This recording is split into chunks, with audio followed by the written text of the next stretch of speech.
What's up, guys? Welcome to the Lid Podcast. Don't do that. Did you don't like it? You don't like Lid? All right, Legends in Detail. Legends in Detail podcast. That's Lit isn't bad, but it's when you call What's our up, fans, Lid Army? our mini 50 fans or whatever. Dude, let's not get crazy. Dude, I'm just going by fans. views, but yeah, don't call them Liddies. Yeah, you're right. Lid Army. That's what we're going with now. I feel like we should let them decide. We should let them. Like they won't leave a comment. No, they won't. We got one comment from our brother. Yeah. Okay, well, the next comment has a name. I feel like that's the one. Yeah. So, obviously, I'm Corey Hathaway. With me always is Sam Hoffman. Sam, say hey. Hey. He's here. And Eric's normally with us, but Eric, unfortunately, with his travel schedule for work, couldn't make it. So we got a fill in. What's up? Not Eric, but I'm gonna fill in for him today. Yeah, exactly. His name's Brandon. Brandon. He's a big basketball fan, so we should be able to get something going. And today we're doing Larry Bird, Larry Legend, greatest white player ever. Yeah, they called him the Great White Hope. Yeah, they did. Dude, yeah, I was trying to think. Which being from Boston, I feel like it was gonna happen. Something like that. Like the Boston fan base. One of my they like white people. Yes. Jesus Christ, about to turn to a rally. Guys, I did not envision this.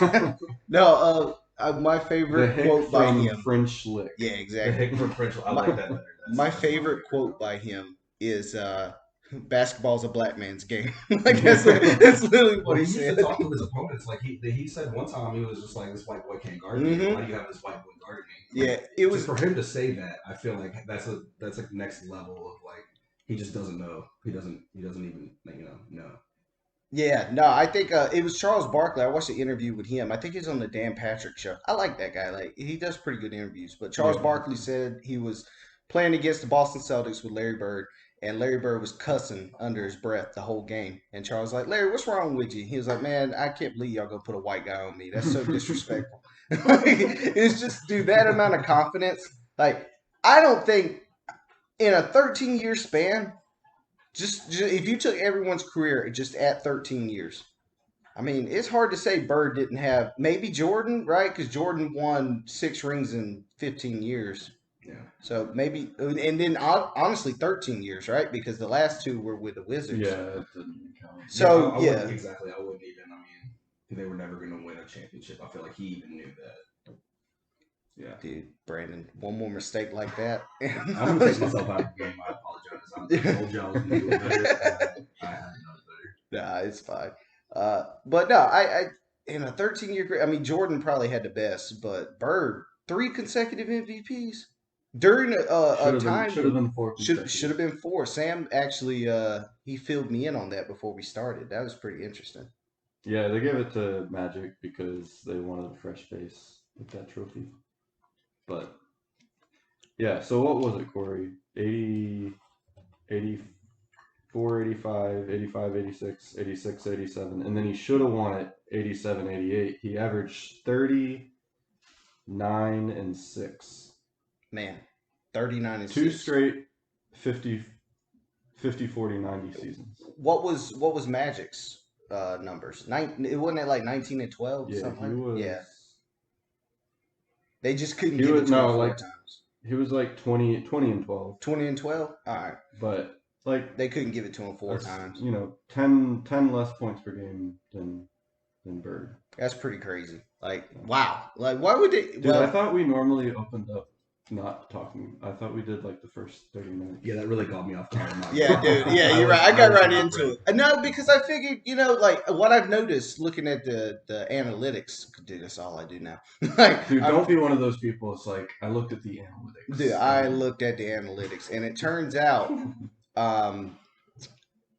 I think people are clicking on the video, and then they're like, "Wait a minute, this isn't about Jerry West." You might be right. Yeah, so I figured we could talk about him a little bit and then kind of, like go back. Like, dude, what about Ben Simmons straight up choking? Dude. Oh, my goodness. Dude, it's really bad. No, it's bad. The fans have turned on him. Like, yeah. I mean, he's got to get traded. He's almost untradeable now, almost. Yeah. They dropped his draft stock or his trade stock just by the way they all kind of pounced on him. I'm not gonna say he didn't deserve it. Like You at the can't be a very least, max player and scared to shoot in the fourth quarter. yeah, the Like not it dunking, just that was can't like happen. that kind of just Dog, the summed it worst all free up. throw percentage of all time in the playoffs. Yeah, Seriously? Yeah, What is it? it's like he shot 32%, like something like it low, was something low wild. I saw Dude, that pop up. on he the didn't screen. I was like, attempt a shot in like 5 of the 7 playoff games. the fourth In quarter the fourth stats in quarter. all of the games, it was ridiculous. It was like 2 field goals, attempted 2, 4, like stuff like that. Like I don't remember exactly, but you look scared out there.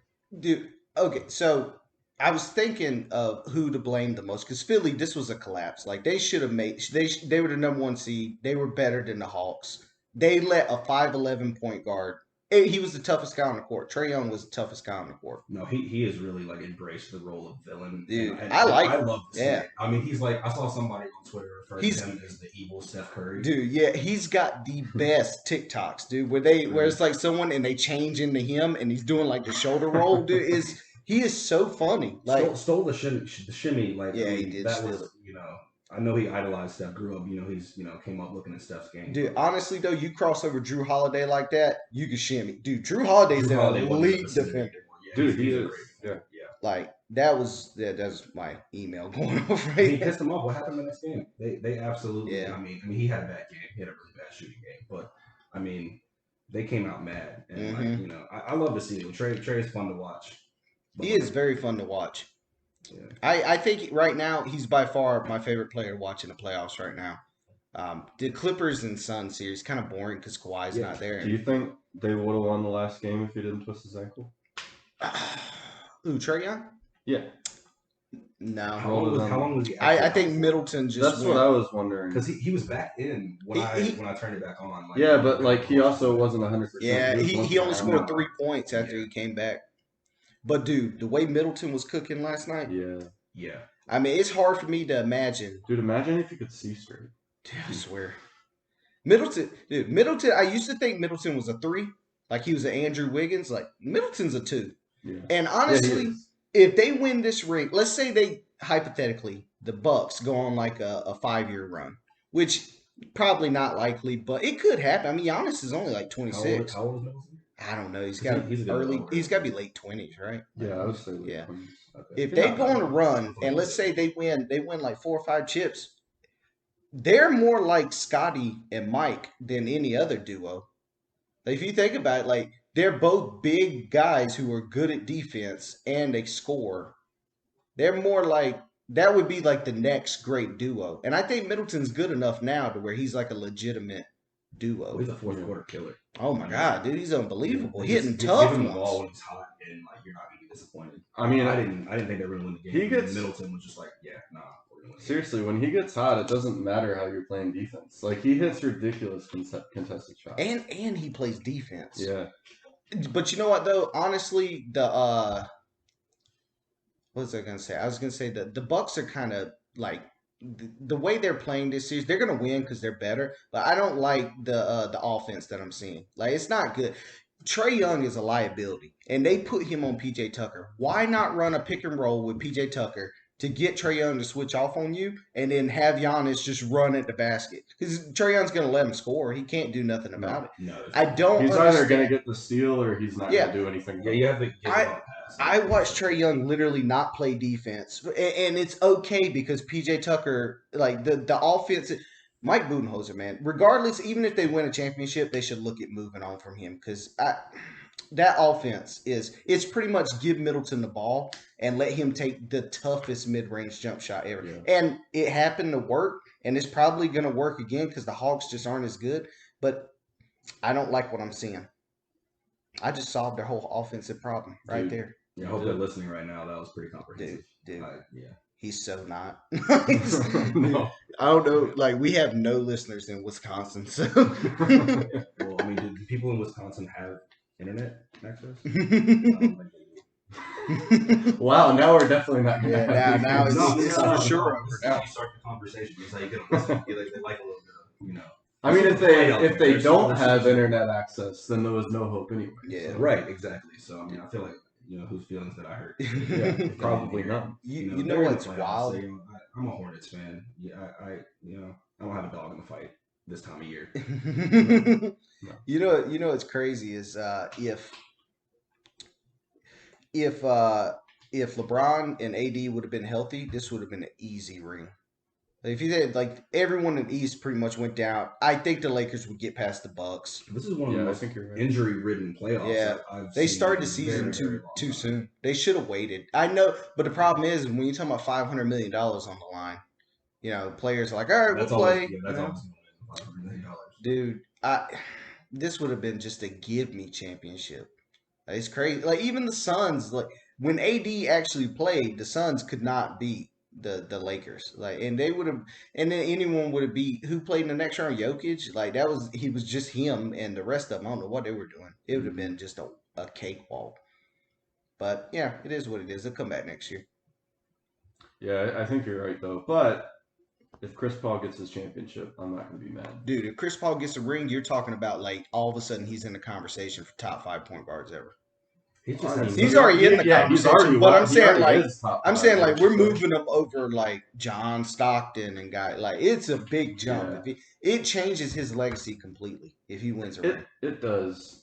At the same time, even if he never gets one, you can't say he really choked in the playoffs, can you? No, he always got hurt in the playoffs. He always got hurt in the playoffs. Really bad always bad blood. Thing, like I couldn't believe. He's the new Jerry West, man. What do you mean by that? Something always goes wrong in the playoffs. Oh, okay. Yeah, that's a call. Yeah, no, you're right. Yeah. I mean, it's every year. I mean, I saw them put up a graphic when he got hurt the last time, and I was like, I knew he had been injured a lot, but it was just like ridiculous how many the variety of injuries and things he's had. The hamstring, the ankle, it's been a lot. But dude, nothing was worse though in that 2018 run. Like they had the Warriors. It was over. And what a team to knock off. God, like dude, if they did that was it. And they probably won the championship. Like they probably would have won the championship. And then Chris Paul gets hurt game 5. I feel like most other seasons that Houston team is easily the best team in the NBA. But, you know, the Warriors were still the Warriors. The problem with the Houston Rockets is that they wanted to be the Warriors so bad that they overlooked one thing, and that is they did not have the greatest shooter ever, or the second greatest shooter ever, and arguably the third greatest. I mean, literally, if you like KD is being as tall as he is, he's got to be up there. And so, and then also they were like 8 in 3-point attempts, so they really weren't jacking up as many threes as people thought. They fooled the whole league into believing that that's the way to play basketball. And at the end of the day, you take that many threes, and I'm sorry, but Trevor Ariza, that's not the guy you want taking 10 threes a game, you know. 5 threes maybe, but not 10. Yeah. Yeah. No, you're right. They're the same amount of threes that, you know, they're like, some of them go in. We'll compete. No. Dude, it's crazy the way the 3-point line is just completely revolutionized basketball. Like even Larry Bird, like his numbers, they're 24 and 10 for a career. You know, like it doesn't get. I didn't realize he averaged 10 rebounds. He averaged more rebounds a game than Patrick Ewing.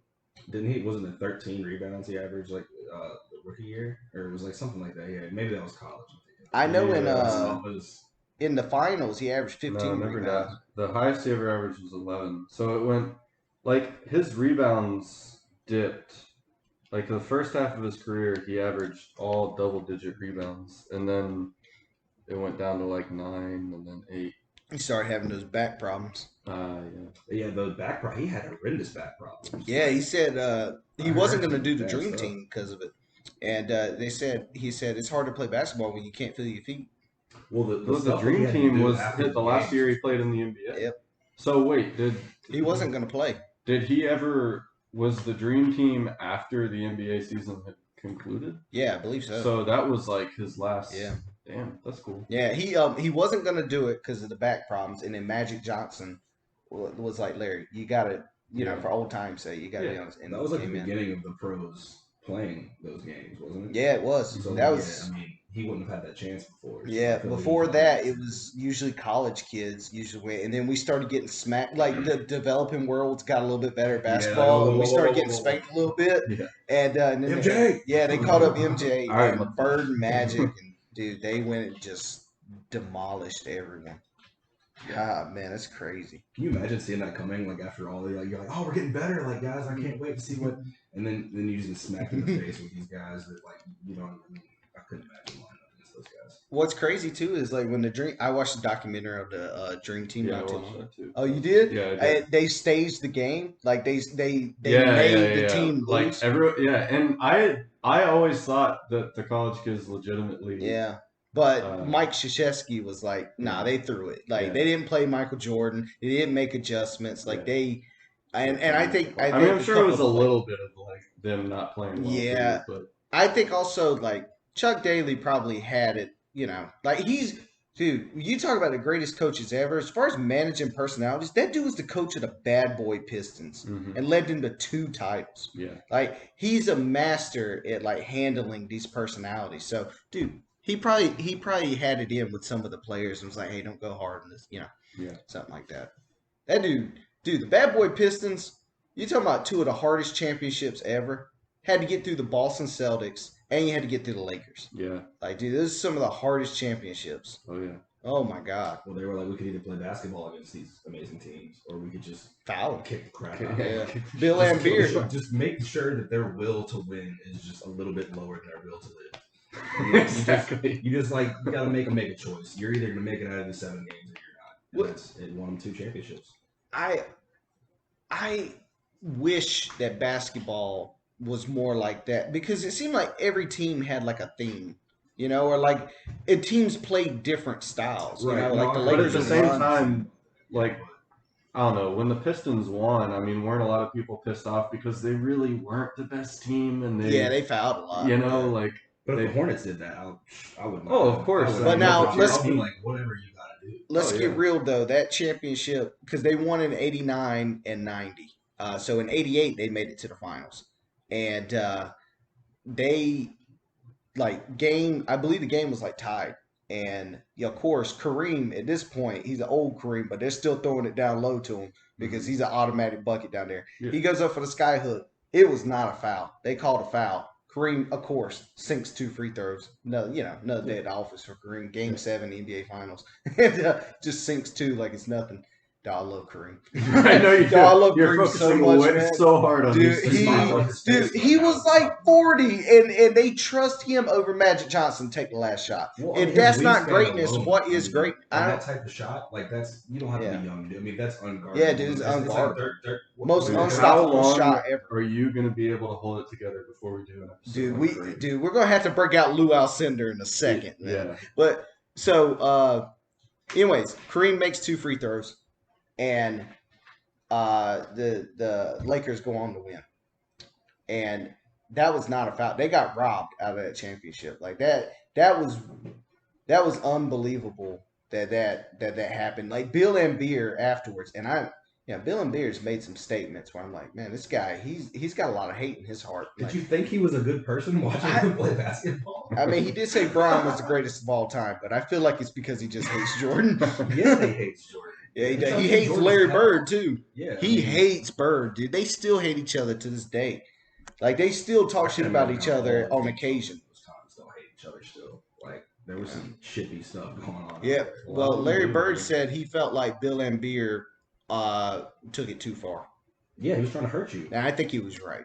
Yeah, Looking he at some of those He was a highlights. big man trying to hurt you. He wasn't Yeah. just trying to foul, trying to make it different. No, he wanted the pain. He wanted to watch you suffer. But yeah, so man, those teams, man. Those are underrated teams. I think they kind of get pushed aside because the NBA kind of wants to get away with that narrative of the Bad Boy Pistons. But man, those teams They're a are great side story in all these other documentaries. Yeah, it's kind of it's a perfect story. I feel like, but they don't want to highlight them as their, It's kind of wild how like the Celtics had it, and then the Lakers haven't, and the Lakers are passing it off to the Bulls.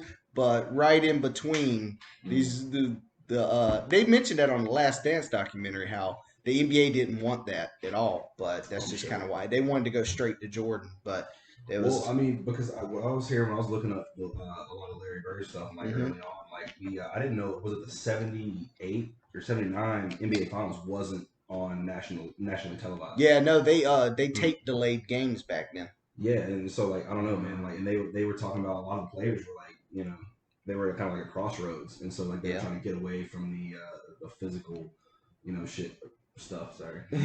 No, you can say shit. It's fine. Yeah, right. Every time I go to it, I'm just like, Yeah. That one 12-year-old fan out there that just loves Gordon Sam and his mom. Dude, and right now it literally is one 12-year-old fan. Shout out to you, my friend. When I was 12, I definitely knew the word shit. That's true. So we were middle school, like going into middle school. Dude, that was like 7th grade. 7th grade. Oh yeah, I guess. So yeah, no, I was experimenting with the curse word. No, I was cussing all the time. I thought it was pretty cool, and that's why I probably have it. Yeah, I did it from my friends all the time. I thought it was so cool. Yeah, I don't know. Dude, I think if we're going to talk about Larry Bird, you kind of have to start at what stage the NBA was. So in the 70s, actually it started in 1967, I believe, is when the ABA started. And it didn't officially merge with the NBA until 1976. The 70s for the NBA is known as the dark age of the NBA. Players started getting bigger contracts. So they started living a little bit more lavishly. There's a big cocaine problem going on in the NBA. Guys are smoking cigarettes at halftime. It's a whole different game. Also, it didn't help that Kareem was by far the best player in the league during those years. Because Kareem is not the most flashy. It's hard to market the skyhook, or so they thought at the time. I actually think, I don't know, I'd watch it every day. Is it not the most iconic shot ever? The Kareem sky. I mean, come on. Is that not the most signature shot of all time? It's got to be up there, right? I mean, yeah. I was trying to argue if it really was. It seems pretty marketable to me. Yeah, but for some reason they did. Also, Americans at that point in time weren't really into basketball. Still baseball. Yeah, I guess it was still baseball, but basketball was not that popular in the 70s. So they were losing TV sponsorship and all this stuff, and it was just a really dark time. Now, I say that because in 1978, the Boston Celtics draft Larry Bird. Larry Bird didn't come into the league until 79-80 season with Magic Johnson. He decided to stay an extra year in college.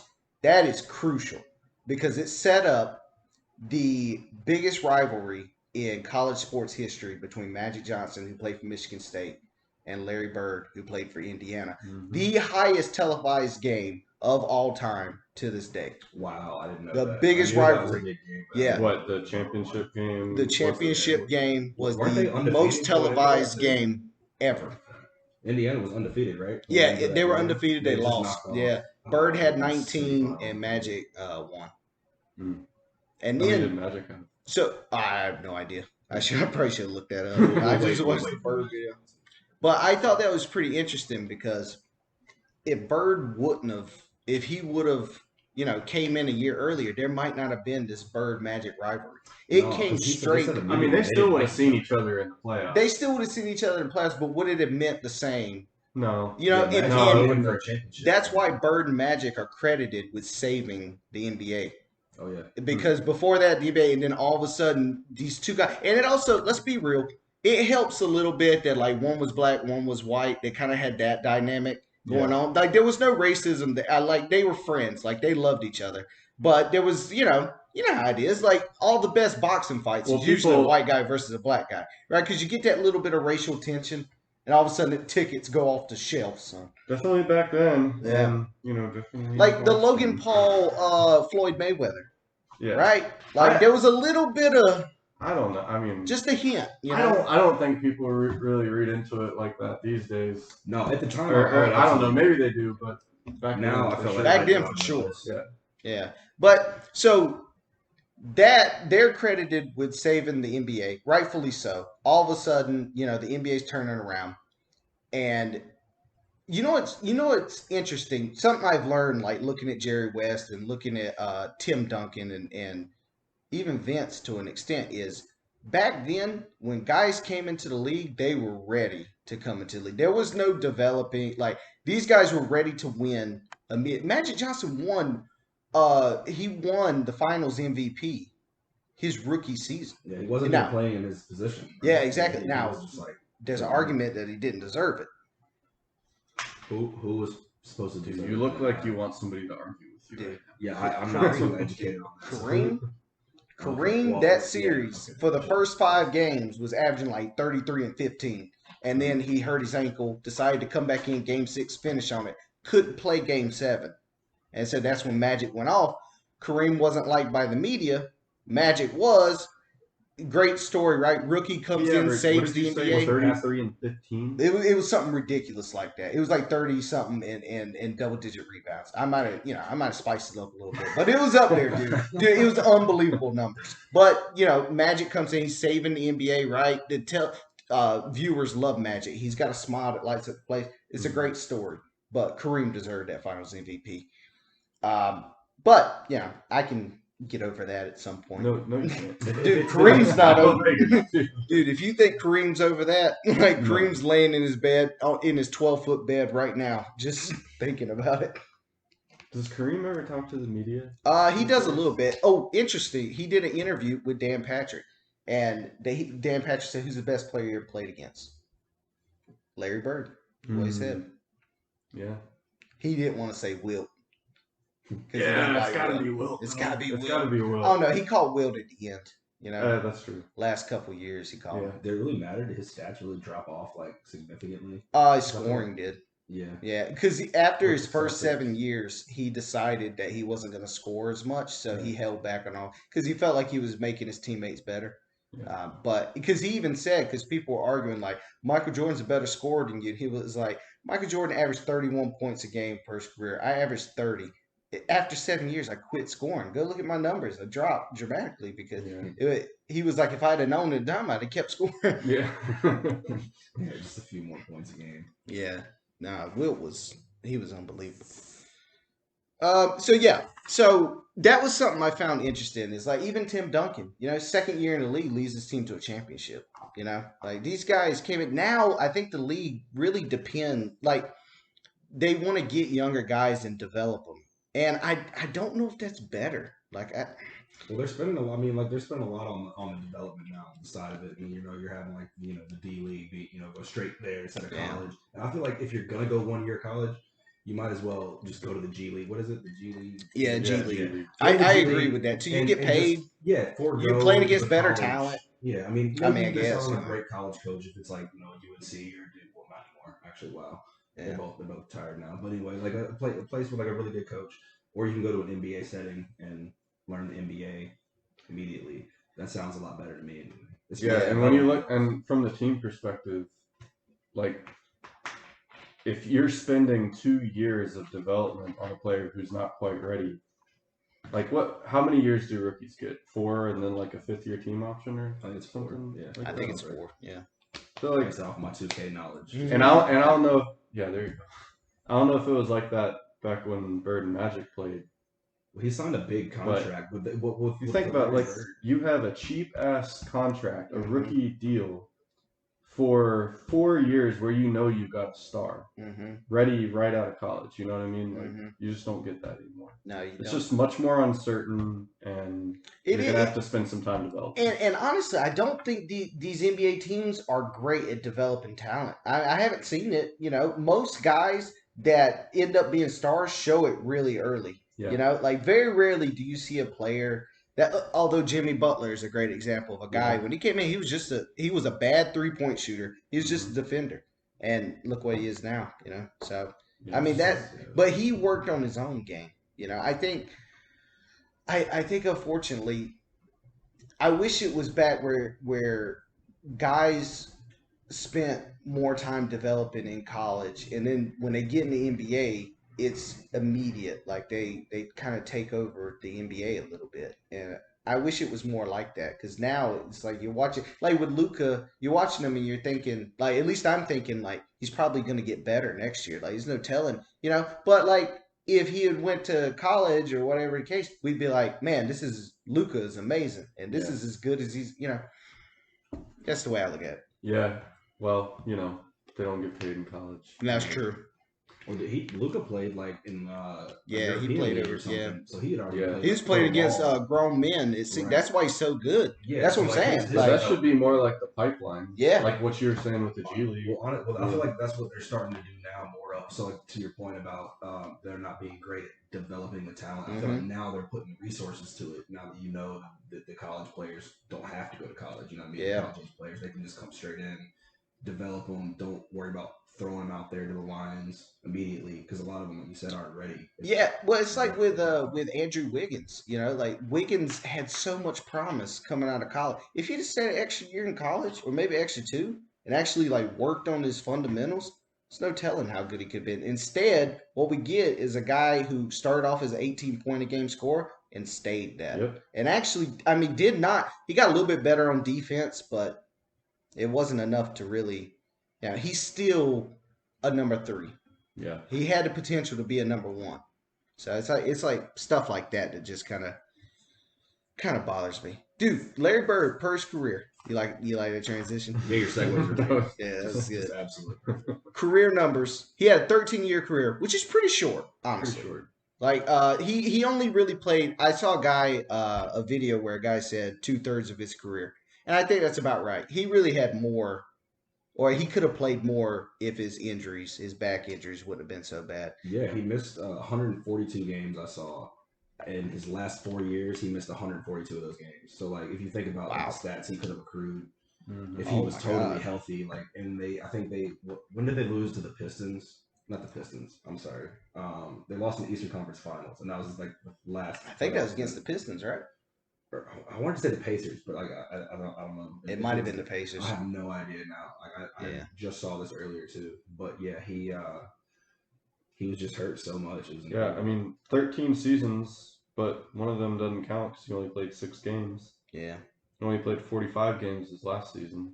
You know what's crazy is both him and Magic Johnson had really short careers, but they made such an impact. Magic Johnson only played 12 years. Yeah, when you come in and play each other in the finals in your first year, like, dude, that's wild. That's absolutely insane. That sets the stage. Like, where do you go from there? Literally, the NBA could not have written it better. Dude, they literally come in and they both go to separate teams. You know, Larry Bird, his first year, his rookie year, he averaged 22 and like 10 or 22 and 11, something like that. Just immediately dominating.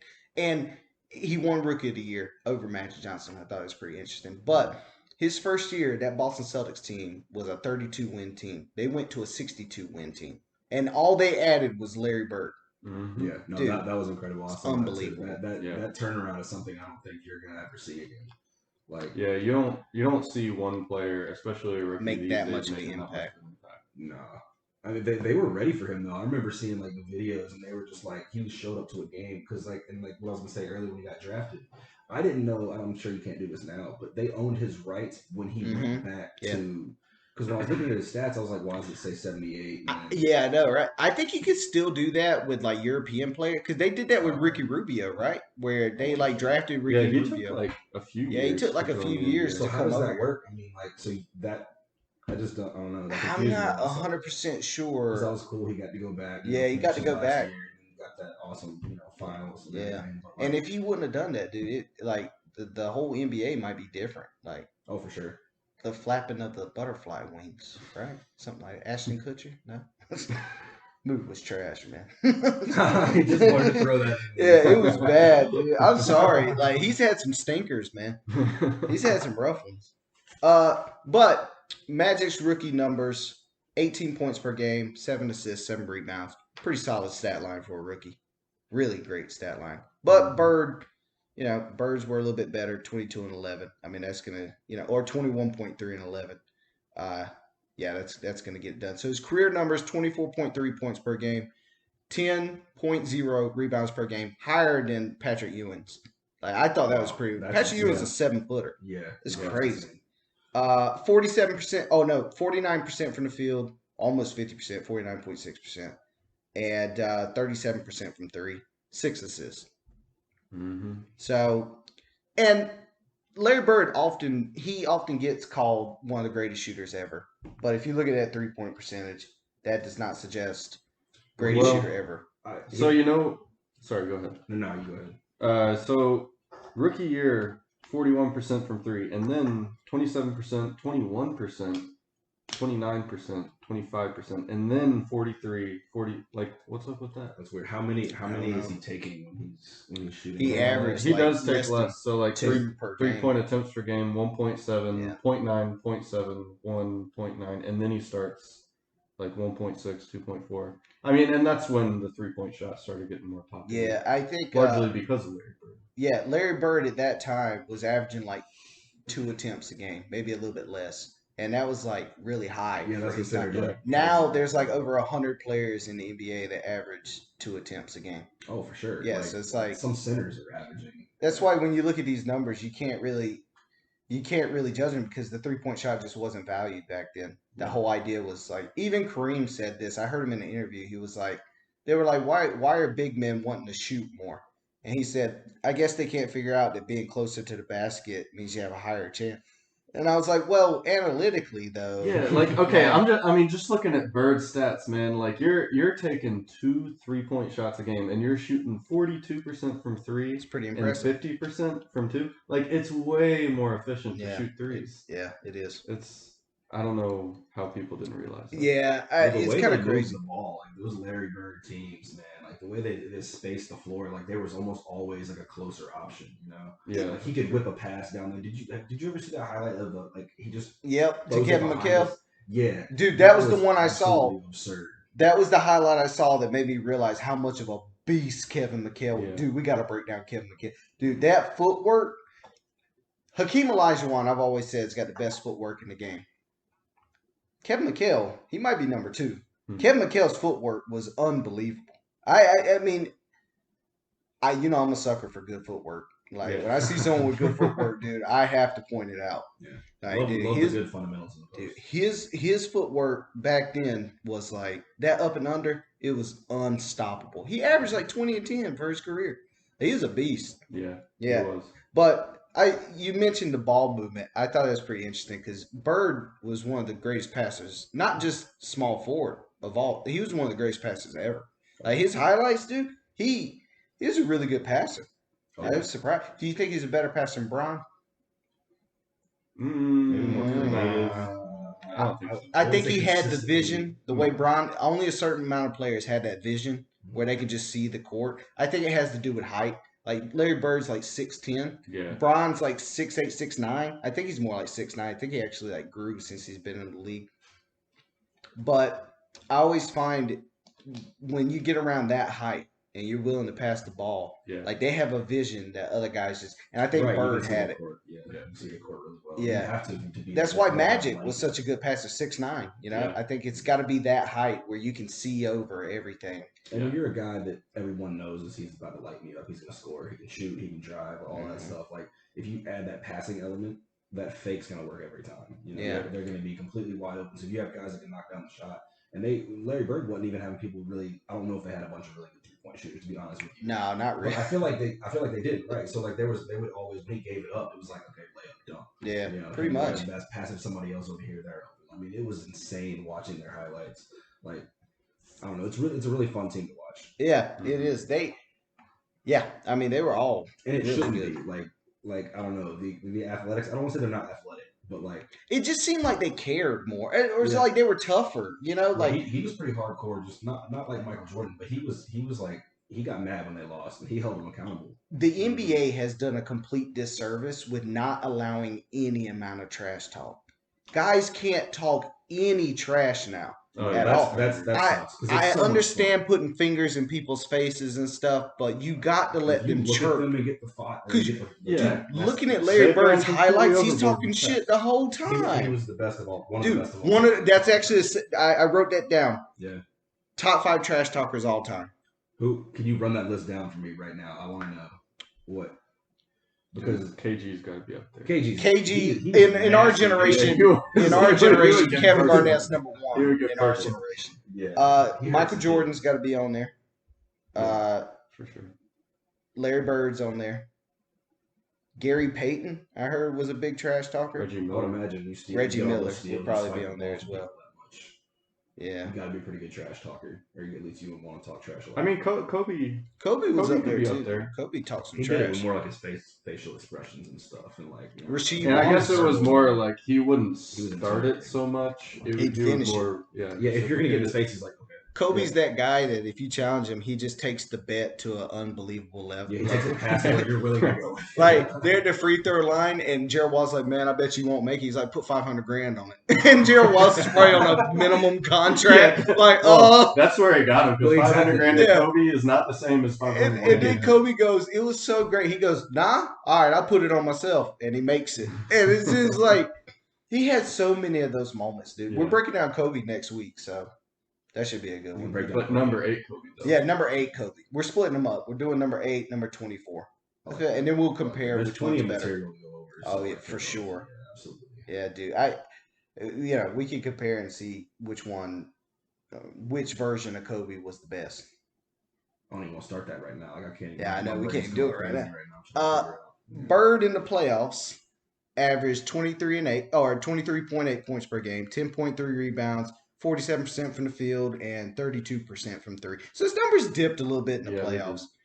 He was a 3-time champion, 1980-81 season, second year in the league, 1983-84, and then the greatest team, or one of the greatest teams ever, 86-87. Mm-hmm. I don't know.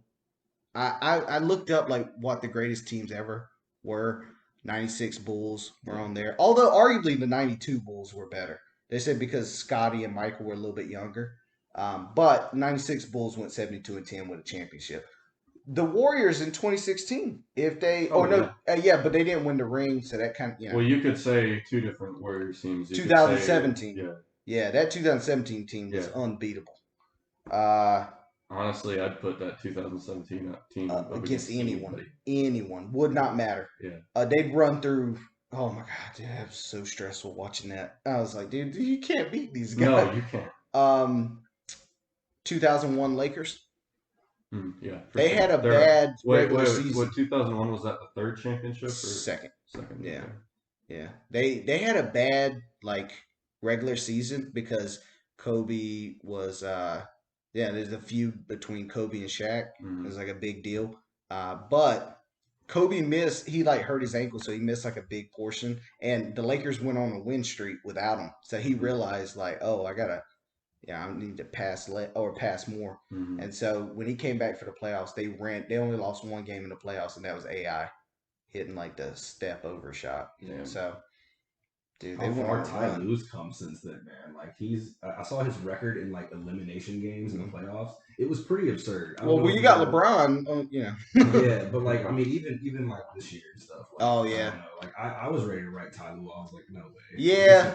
It turns out he's a pretty good coach. Right. Yeah. I feel like he has the respect of his players. They're mentally tougher with Ty Lue than Doc Rivers. Oh, for sure. Yeah. Doc Rivers, man, he's kind of got exposed a little bit. Yeah. Bro, I'm sorry. Ben Simmons not shooting, you got to bench him. If he's not going to do anything, you can't play him. Yeah. He's a liability. Well, they didn't take Gobert out. He was obviously a liability. Dude, that coach is about to lose. But I'm saying, it's almost like the pride of I'm going to have to take on my defensive player. This is a max contract player. We got to play him. Exactly.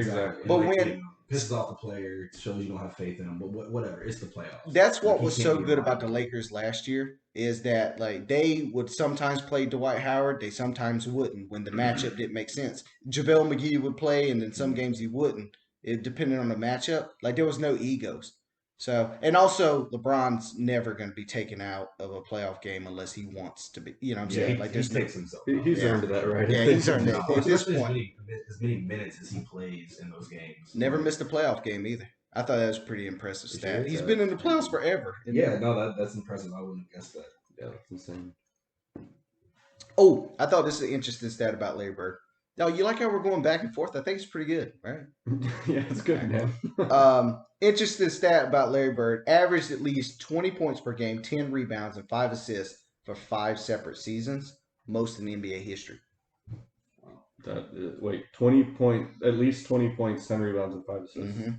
5 times. Mm-hmm. Yeah, that's good. Yeah, in 13 years, that's wow. Yeah. Yep. Yeah, that's true. In 13 years. Yeah, that's pretty impressive. Basically 12 because he was out. Yeah, basically 12. Didn't really play 13. Yeah. Founding member of the 50-40-90 club. Mm-hmm. Dude, he really revolutionized the shooting big because he's 6'10", so he's really more of a power forward. I know he's listed as small forward, but he's only listed. I feel like I feel like he's a hybrid. I feel like he's He's a gotta true be a hybrid, hybrid, but he's yeah. always just considered a small Well, forward. see, so they had Kevin McHale and Robert Parrish, so like they were the center and power forward. So, Yeah. but I think in reality, Larry Bird was more of Yeah. a power forward. I think But anyway. are we gonna talk about my boy Cedric Cornbread Maxwell? Oh yeah, dude, we're about to get into that. We're about to get into that. Wait, So what position? I should know this, but what position? He was like a power forward, wasn't he? I want to say it was, yeah. Yeah, 6'8". He was probably a power forward. So Larry Bird, interesting. You would think with a player like Larry Bird, anytime he won a championship, he would get all the Finals MVPs. However, his first year, he kind of had a subpar. Yeah, I think he had a couple games where he scored like 8 points, or he might have had one game where he scored like 8 points. Anyways, he ends up averaging like 15 and 15, and I think 6 assists throughout the playoffs or throughout the finals, which is still pretty good number. 15 and 15, you'll take that. Although scoring's a little bit low. Cedric Maxwell averaged like 18 points a game. Wait, what season? 80, 81. 80. Oh, wait, hold on. Am I saying that? Yeah, 80, 81. Yeah. 15. Or are you saying the playoffs? In the finals. Oh, in the final. Was that when he won Finals MVP? That's where he won Finals MVP. Yeah. That's where UNC Charlotte. Yeah, he's from UNC Charlotte. Which 1977 is, Final Four. Yeah. Yeah. I'm sorry, I'm a Charlotte fan. That's where we're at. So, yeah, but he won the other two Finals MVPs. So, I mean, that kind of sucks though that he didn't get like 3 Finals MVPs. No, it doesn't suck. Well, no, I mean, I guess I'm Cedric the opposite. Maxwell. I feel like I like it when it's different guys. Especially when they're from UNC Charlotte. Yeah, I don't have that specific stance, but like I can see it. That's like y'all's guy, right? Like y'all's most famous. Oh, yeah, that's by far. Easily, yeah. We've never had another NBA player quite nearly that good. He might be. He might be the most iconic. Like if you think about it, because we're all white guys here, right? I think so. 1/4 Native American, whatever. Sometimes in the summer, I don't. Dude, you do get pretty tan. No, but if you think like we've all played a pickup basketball game and hit a shot and been called Larry Bird. Like I've been called Larry Bird, and it's like off a layup. It doesn't even make sense. Alexander Middle School, I was called Larry Bird. And I was like, oh, dude, like I've heard of him. I must be a real baller. Exactly. I think it's because I'm pale and tall and coordinated. I think that was, but I got buckets. It's still a compliment, right? Exactly, because it was when I got buckets. That's when they call you Larry Bird. Luka Doncic is called Baby Bird. I don't like it, Bird. But he doesn't play like he plays more like LeBron. He If you play really, anything, he's like a big Larry Bird. It makes no sense to me. Who calls him? Yeah, that's what I'm saying. Like Shannon Sharp on First Take, or no, whatever it's called, Undisputed. Same thing, right? Same thing, different guy. Same. Yeah, same. Yeah, it's pretty much same. But that's kind of crazy though. Like every white guy at one point in time, if you play basketball, has been called Larry Bird. Like that's just he's got to be one of the most iconic. Oh yeah. If you think like Jordan, obviously because of shoes and everything, but like right below that, it's got to be Bird, right? Yeah. Did he sign a shoe deal? Converse, I believe. Because I remember hearing in a documentary I saw about him, he would wear Nikes on and he'd be on the cover of a magazine or something wearing Nikes in paper in a game, and then he'd do Converse, and then he'd do all of them. Just I guess he's a rather business savvy guy. Like, let's see if we can get all of them thinking they can get me, have a bidding war. So I couldn't do that these days. I just feel like someone's name is so. Well, they come at you so early. I feel like that too. These days, like who doesn't have a shoe? Can we name somebody that does not have a shoe? I don't have a shoe. As an NBA player, as a talented, Trae Young? He will. He will. Because he's still 22. Yeah. He is 22. Yeah. 23 he's maybe, young. but like he's so young, it's ridiculous. Yeah. Dude, interesting fact by Larry Bird. 6-0 all time against Jordan in the playoffs. Damn, that's insane. Never lost. That's insane. Never lost to Jordan. And MJ had some crazy games in those games. Yeah, he did. He had 63 in one of them. I mean, the whole beginning of MJ's career was like not being able to get past the Celtics. Yep, the Celtics, and then the Detroit Pistons beat him like 3-4 times. Something like that. Yeah, I mean, what a time for basketball. Like you were saying, I swear. That was the height of basketball. I mean, yeah, you had all the '90s guys merged with Bird and Magic. Do you know the picks that were ahead of Larry Bird? I do not. I know he's the 6th pick, but yeah, because when you said 6, I was like, no fucking way. Like, who's 6th pick? I don't know who they picked over. I mean, I'd be What interested was- to see if there's like any guys in there that actually didn't, that was on the same kind of level as him. Because I can't imagine. What was Bird's game like in college? Like, did he shoot much? Was he an inside-outside guy, or like was he mostly a power forward? Looks like he was shooting in the highlights I saw, but I just don't get why you wouldn't down my draft a 6'10" guy who can shoot like that. I don't know. It's just kind of crazy too how like the NBA was like dying, and then they just get this gift of these two guys, and they immediately dominate. They both got the perfect personality, different styles of play, like, and then you walk into Michael Jordan, you know, and it's just like, dude, the '90s was like the height of basketball. It was so Michael Jordan couldn't go to Ethiopia; they would know him, you know, like he. No. That's something The Last Dance really taught me, was like how big of a deal Michael Jordan really was, because we kind of missed it. Like that Dream Team documentary, just how big a deal the Dream Team was, just making basketball a global sport. Yep. I mean, those guys were celebrities. Dude, they really were. Dude, they crushed so much ass over there. Oh my gosh. Yeah, for sure. They certainly did. Dude, I heard that's all those Olympic people do. Like the super athletes just all get together and just bang. No, we're 50 minutes in. Ain't no one listening to this shit by now. No, it's already been off for a hot minute. Oh, yeah. All right, so he interesting two-time Finals MVP, 1984, 1986, 1982 All-Star MVP, for what that's worth. I feel like they went harder back then, though. They did an All-Star game. It was actually like competitive. It does mean a little. They played defense. I'm sure I'll they give weren't them punching that. each other. I mean, maybe. I don't know. But like, I can imagine they were going hard. So he won 3 consecutive MVP awards with Magic Johnson in the lead, Dominique Wilkins, and Isaiah Thompson. All those boys. He won 3 consecutive MVPs in 1984, 1985, and then 1986. That to me. Like we talked about on Tim Duncan's episode, we talked about how he never had a peak. This guy had a peak. Oh yeah. I mean, he like big time. That is so impressive, and he could have won 4. You said he was averaging like 29 and 10. Yeah. Like who won it that year? Magic Johnson. Oh well, they had to. Yeah, they had to. They couldn't give him 4 straight. Yeah. There's like, wait a minute, we didn't give Kareem 4 straight. How are we gonna? It was one of those. They just got tired. It's like with Giannis. Like if you look at Giannis's numbers, it's like really hard to say he shouldn't get MVP. He's averaging Shaq numbers, right? He finished with 21,791 points, 36th all time. But if he'd have valued to 3, right? Oh exactly. Yeah, those numbers.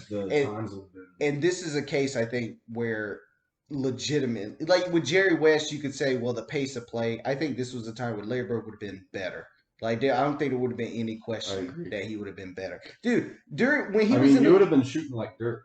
Dude, he really would have. He would have been shooting threes like Dirk. How long until the league, really transitioned to, the heavy threes? I would say probably 2010s, right? Like, 2010s is when it got blown out of the water. Yeah, but then it got blown completely out of the water with the Warriors. Yeah, with the Warriors. So I would say 2015. 2015 was really the start of oh shit, no, we're shooting threes now. Yeah. Do you know the original team? It was the Warriors. Yeah, the Warriors, Rockets. Before that, because before the Warriors. I mean, the Magic jacked up a lot of. Yeah, the Magic, Suns. The Suns back then jacked up a lot of threes. Like there are a lot of teams trying to do that in and out, just have the dominant center and then surround them with 3-point shooters. Yeah, the Magic did it the best, dude. They came that final series. We'll talk about that when we break down Kobe, but that one was a lot closer. I know it went 5 games, but there was one of those games where, and then there's another game where Dwight Howard straight up just missed 2 free throws. Yeah, which is not a surprise. Yeah, shocking, right?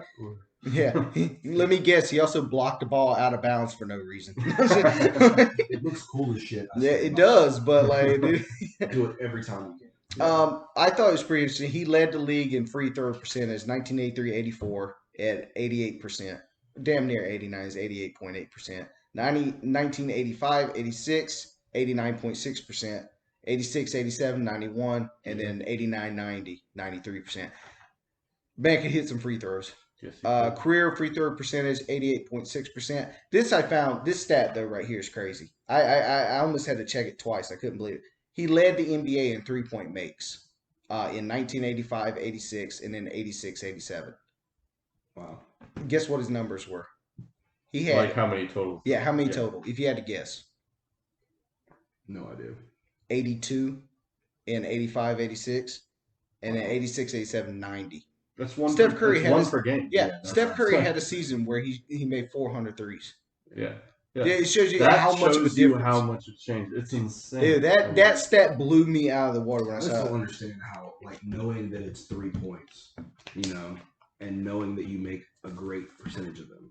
Well, because I do think when it first transitioned, when the 3-point line was first established, guys really did struggle shooting it because they hadn't practiced it, they hadn't grown up shooting it, and so the percentages really were lower. But once you had a generation that came up with the 3-point shot, it just took them longer. Conservative coaches, and then I think also you got to figure those GM guys, they stay up there forever, and they have a way of thinking. Yeah, right. It usually, they have to bring in someone new who knows analytics. Like for the longest time, and I understand it because the mindset is, if you're closer to the basket, it's just easier to make it. But the corner three and stuff, and then the whole points per possession and stuff, it gets wild. Sometimes it can be over analyzed. Though it's like, bro, at the end of the day.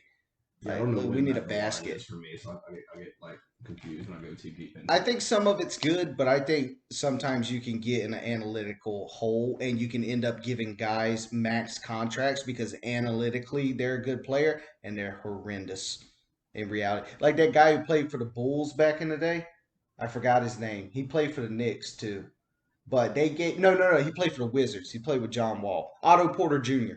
They gave him a $100 million contract because analytically he was the best player on the team. You know where he is now? Flipping tires. Yeah, I mean, the issue is you don't play in a vacuum. You play on a team. And the team that you're on, how good that team is, and the types of teammates you have has a huge impact on the type of stats you're going to have. But when you just look at the stats, you're looking at it in a vacuum. Yeah. So. Exactly. So, you now made 3-point makes he had. 3-point attempts. He led the league in 1985-86 with 194. So that's crazy low as well. Like that, it's unbelievable. So this is a good one too. So he was a 3-time 3-point shooting champion consecutive, right? So 1986, 1987, 1988. Won them 3 times consecutive. In the 1988 one, that was the most famous one where he walked into the locker room. He was didn't say anything. He just goes, "Who's coming in second?" Then he goes out there, didn't even take off his warm-up jacket. Just goes there, just nails the last 4, walks off with the hand up. It was one of the most iconic moments. That was just a cold-hearted killer. And then what's crazy is, so the guy who came in, and I don't know if you guys know this story or not. What's his name? I wrote it down. What if he just stood in the locker room and nobody asked him what he was doing and he just looked like a weirdo instead of getting to say his cool little line?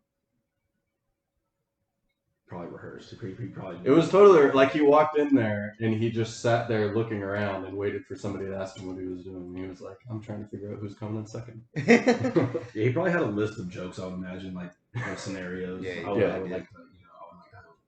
So the guy in those 3 years that Bird won, there was a guy who came in second twice. His name was Craig Hodges, played for the Chicago Bulls. 1989, Bird gets injured, doesn't participate in a 3-point shootout. Craig Hodges wins. Afterwards, the reporter's talking to him and says, "Hey, Craig, do you think you won only because Bird wasn't here?" And Craig goes, "Bird knows where he can find me." And then later, the next day, they interview Bird, and Bird goes, "Yeah, he's at the end of the bench in the Chicago Bulls." He just completely shit on him, dude. He was, oh my God. There's the game where he played the whole game left-handed. That's disrespectful. This is just disrespectful. Baseball player Ronald Acuna, we're talking baseball for a second, went up there and tried to do that, and he would have got hit in the face with a 100-mile-an-hour fastball. Yeah. For that, in the NBA, if I saw a dude shooting left-handed, because I'm guessing it's because they were whooping the hell out of. He said he was saving his right hand for the Lakers. Yeah, he said they weren't good enough. That's just right shit. No, guess what his stat line was for that game? That was against Portland. Guess what his stat line was? Portland? Yeah. No, I have no idea. That was he got like 47, 14, and 11 that game. Left-handed. He only shot right-handed on long balls. Everything else was left-handed. That's pretty absurd. Now, I will say, not to be devil's advocate, but him playing with just his left hand wasn't really that big of a deal because if you look at Larry Bird highlights, it's almost exclusively around the basket left hand. So yeah, but he was still hitting like no, running it's still floaters. It's impressive I can none the imagine trying to least. shoot a floater. But I'm just saying, like to put it in perspective. Not all his yeah. points came. No. Because He I shot learned some- how to. When I He played even had basketball, 2 game winners in that game too. He hit the game tying 3, and then it went to overtime. He hit the game winner. Wow. Yeah, well, I mean, the way he kind of had that Kobe work ethic from what I know about him. Like he would be in the gym. Jimmy Butler, I guess, would be the modern one. Yeah. And so like stuff like that, like he's working on that left hand too. So I feel like he's kind of like a, I don't want to say ambidextrous, but if you can, I mean, maybe you can't shoot like long distance right, but if you balls practice with those his left-handed hand. layups, those left-handed floaters, it's not going to feel unnatural like in basketball. It makes you so much more versatile. Yeah. And he knew that. He was a smart player. You know what I mean? Yeah, he was, and he wasn't like the most athletic. He wasn't the quickest, but he's a guy you would say had a tremendous feel for the game. Like he just understood his basketball IQ had to be off the charts because he didn't have the athleticism that other players had, but he was just smart. And he started playing ball late too. So started playing ball late. He was going to be a trash collector. Right. When he dropped out of college the first time and then went to junior college, and then he dropped out 2 days, I believe. He dropped out of junior college, and then he was what did he want to do? Because he went and got a job. It's like he was going to be like a trash man or something. Yeah, he was just like, nah, this isn't for me. And then it is, brother. Get Yeah. out there and do it. And then he just dominated immediately. I mean, that team, even both the teams he went on, Indiana State, and then obviously the Celtics got so much better. It's ridiculous. Yeah, they did. It's kind of crazy too when you think about Isaiah Thomas, who played against Larry Bird, beat Larry Bird in the playoff series. Not short Isaiah Thomas, old Isaiah Thomas. I'm aware. He said if you were to lock, Michael Jordan, myself, Magic in a room with Larry Bird would probably walk out. Like, that's pretty crazy to say because Isaiah Thomas also said, or was it Dennis Rodman that said it? Like, one of them said that Larry Bird only got attention because he was white or something like that. Like, it was in the playoff game. That sounds like Rodman. Yeah, it'd probably Rodman. I think Isaiah Thomas had his teammates back. Hey, look, you got to respect. You know what I'm saying? It's your teammate. What are you supposed to? We're in a playoff series. You say whatever you want. I got your back. But they apologized and stuff. So that was pretty crazy for him to say. And then Kareem saying the best player he ever played against was Larry. Then Magic Johnson, when Larry Bird retired, said that he was the greatest player he's ever seen. And there'll never be another Larry Bird. And I'm happy to call you a friend. So they had the greatest rivalry. Because there was hardly any trash talk. They were both respectful, but they were killers. Mm-hmm. Like I like that. I wish we had more of that. And now the media turns it into it's got to be it's got to be drama, a personal thing. Yeah. Like Kevin Durant and LeBron can't be best friends. Right. Like they have to talk. Like Kevin Durant's got to make a statement about someone being toxic. And it's just got to have that. I don't like that. Like I like the way they did it back then. They were legitimate friends and they just competed hard. Yeah. Yeah. Well, it wasn't a giant reality show. Were all like best friends, I feel like LeBron, Melo, and and Wade, they were all best friends. Yeah. And obviously he played. Yeah, but at the same time, would they have been if they ever really had to face each other? I mean, I guess you had the Cavs teams against the Heat. I mean, were the Cavs that 06 year where the Heat won the finals? Were the Cavs contenders that year? It was 07 when they became legitimate contenders. Okay. Yeah. 06, I don't even think they made the playoffs in 06. Or they might have, but so they never really had to face each other in the playoffs. Who, LeBron and D Wade? LeBron and D Wade. No, they were going to one time, but the Hawks beat them. Would the media have allowed them to be? You know what I mean? Dude, what if Kobe and Bron would have faced off in the finals? In 2009 or 2010, that would have been. That was the debate for. Dude. I mean, when I was growing up, there's no way that wouldn't be Kobe or LeBron.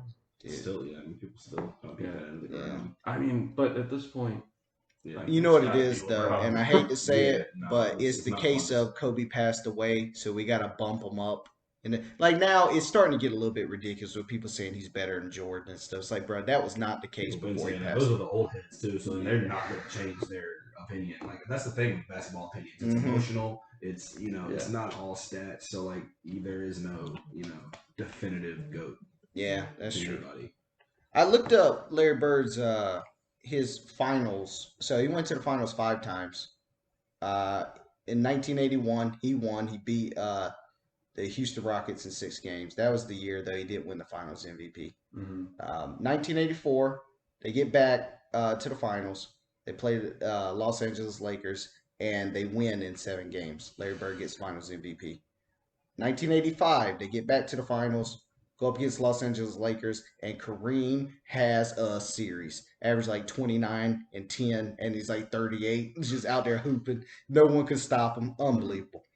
1986, this was arguably the greatest team ever. We can actually break down who was on that team, too, because there was some good players on that team. But 6 games against the Houston Rockets, they win. He gets finals MVP. Then 1987, this was the heartbreaker. They go up against the Lakers. It's really like the last hurrah for both of them at this point. Although Magic probably didn't know, but Kareem knew it. He was out after this. But they end up, the Lakers win, and Larry loses. And after that game, he says, Magic's just the greatest I've ever seen. He's got like tears in his eyes, and he kind of knew, like that was probably the last one. Damn. Yeah, it's it's kind of bittersweet, I guess. But I mean that. I don't think you could write it any better. Like they played each other 3 times. What if they played each other 4 and went 2-2? Then we'd never know. That would have been horrific. Yeah, it'd been terrible for the NBA. They'd have been like, no, like I don't care if your back's broken, get out there. I think it's safe to say, you never mention Bird without mentioning Magic. Yeah. I think Bird was a better player. I think Magic was more successful. Because he had Kareem. He won 5 rings. I mean, just successful in terms of his team. In 12 years, you go to the finals 9 times, win 5 rings. I mean, what am I going to do with that, Yeah, no, I agree. Bird was a better player, just an amazing situation. Yeah, he was. I mean, you walk into a prime Kareem. Yeah. Yeah. I mean, how are you not supposed to win the championship, So, like, what percentage of Magic's assists you think went to Kareem? Oh, probably a lot. Yeah, probably most. Although he had James Worthy on the break, he was no slouch. I'll say, who's their third option? It was probably James Worthy after Magic and Kareem. And honestly, it was Kareem the first 5 years or whatever, and then after that, Kareem started getting older, so it's more Magic's team. But they had. Dude, both of those teams were stacked. Dude, that 86 Boston Celtics team, that's what I wanted to talk about. So they had Dennis Johnson, who Larry Bird said was the best player he's ever played with. Wow. Was Dennis Johnson over Kevin McHale. I think that's blasphemous. Kevin McHale. I think that's wild. And Cedric Cornbread Maxwell. Well, I can understand that. Is his name really Cornbread? No, it's his nickname. Oh, okay. I was about to say that's crazy. That's not his middle name. No.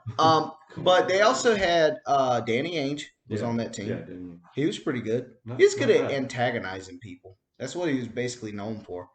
They had Kevin McHale, who, dude, I've already said it, but that footwork was unbelievable. Robert Parrish, 17 and 10 guy his whole career. He was literally just more in shape than everyone else. He just run up and down the court, had no footwork whatsoever, but he just scored because he was always in the right place, right time. Yeah, he was a beast. Oh, they had Bill Walton on that team. Oh shit. Yeah, yeah. So Bill Walton we're gonna break down Bill Walton eventually. We got to get Bill Walton's not known. Yeah, we got to prioritize. We got to get some heavy hitters in here soon. Yeah, we do. Y'all have more what you guys want to do on the players than you have actual listeners. At this point. Yeah. Hey, fuck you, man. Yeah, you're right, man. You're gonna come on this podcast. Yeah, dude. I came to Wisconsin. I'll come to anybody. But Bill Walton back in the 70s was leading teams to championships. I think he led the Portland Trailblazers back-to-back championships. Then the knees gave out on him because he was a 7-footer. He just had bad knee problems. Anyways, in 86, Bill Walton's a shell of himself at this point, and he sees the 86 Celtics and he knows it's going to be special. He calls up the head of the Celtics, whoever that is, says, "Hey, I'd love to be a part of this," and so he comes in. He actually wins 6th Man of the Year that year. Mm. But Bill Walton Bill Walton back in the day was one of he's a guy who gets forgotten because of the injuries. But before the injuries, man, he was like special.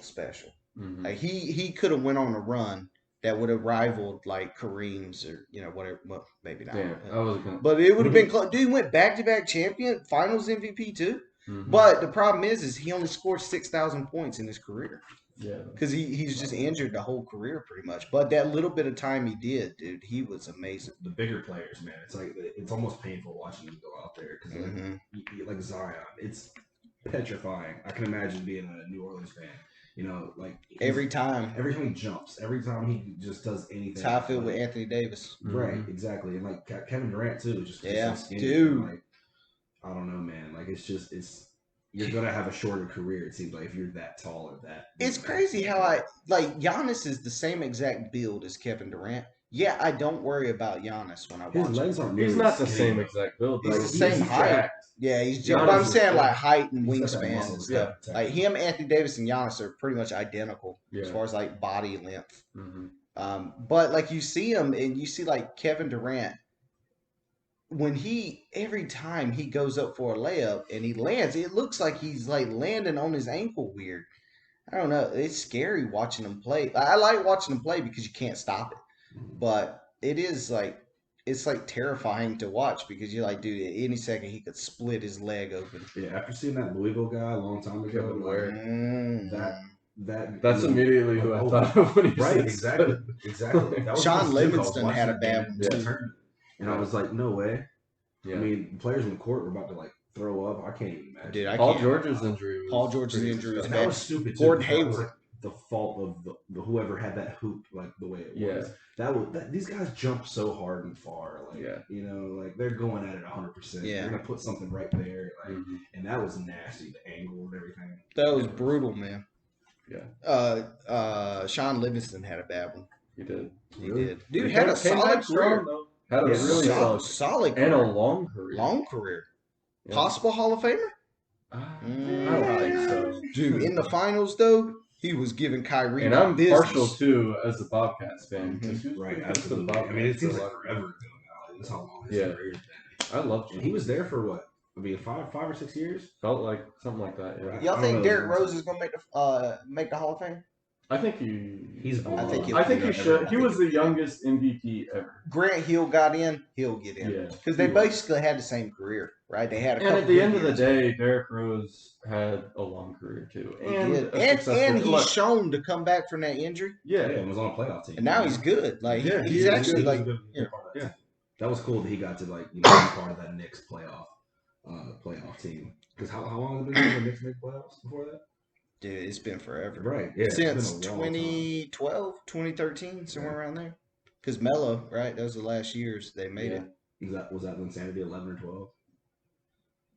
No, I think they played the Miami Heat in 2012. Hmm. I think that was the last time and maybe it might have been after that though, because I know they played Indiana one year and Indiana like barely beat them. Like Roy Hibbert blocked Carmelo Anthony for the game. Okay. Yeah, Dude, can you stop getting emails? dude, That that was wasn't the about idea. that I keep thinking I'm doing something wrong. There's a noise coming through. Yeah, I know. I hear it too. I don't know how to stop it. All right. Well, I mean, that's all I had, man. I don't know about y'all. No, I think we did the old bird justice. Yeah, second greatest small forward ever. Top 10 all time. Yeah, I think it's I fair to would say. agree with I can't go top 5. I can go top 10. Yeah, Top 5 is pretty set in stone for me. yeah. So No, I wouldn't. I would agree. Where do you go top 5 white guys, though? Where is he in top he's 5? number 1. Number 1. Number 2 is Jerry West. Yeah. Yeah, I guess he is. Yeah. Number 2 is Jerry West. Number 3. Luka Doncic won it. Luka Doncic. Dirk's probably number 3. Dirk's got to be. Yeah, I guess. Steve Nash number 4. Kid? He's mixed though. Yeah, right? I think he's mixed. Yeah, he's mixed. We can count him. Take that back. I'll take him. I wasn't aware. Jason Williams. Kyle Korver. Yeah, Jason Williams. No, he's a I hooper. mean, he was, but I mean, he's not. Nah, up he's there, not. But There's got to be some other white guy. Shout out to Bob Korver, though. I don't Cousy. know about well, I mean, Kevin McHale. You brought up.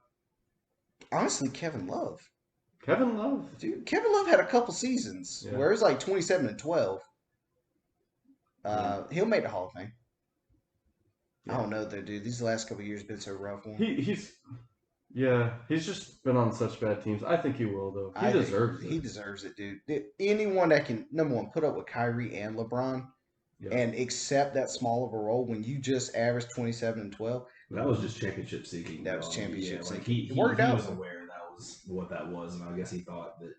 I don't know. Do you think he thought that was gonna be his team and they were gonna leave, or do you think he thought he was gonna leave after that and go somewhere else? I don't know. Because I mean, he definitely wasn't. He had to have thought he was going to be better on those Cavs teams than he actually was. Yeah, though, I think. I mean, because dude, his stats in Minnesota were ridiculous. But you know, how much of that was the team was terrible? Oh, I mean, it was obviously it was totally bad. Well, I think he handled it about as good. Like I think Chris Bosh handled it best. Chris Bosh just balled in immediately. Dude, I love the way Chris Bosh. I love Chris Bosh, dude. We got to break down Chris Bosh Chris Bosh. His injury. The list is getting long. Dude, the list is long. I like the ambition. You know, yeah, man. We got to keep it going. I'm the only thing, my back's hurting carrying this podcast. No. I can tell by being here once that like the heavy lifting is definitely on Corey's side here. We're gonna keep doing I honestly this, just find this like throughout the off season.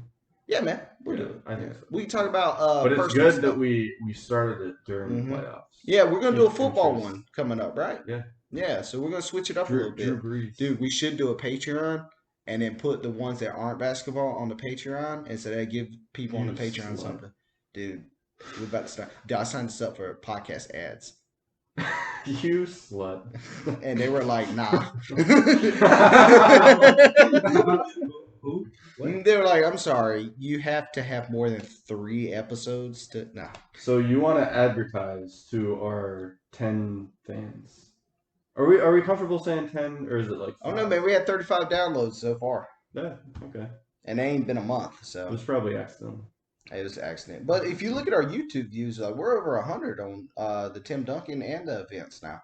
Although I think Tim Duncan's at 99. I'll get that up to 100 tonight. Just press play and go to sleep. All right, man. I think that's good. I think we're signing off. All right. Next week we're doing Kobe number 8. All right. Catch you guys later.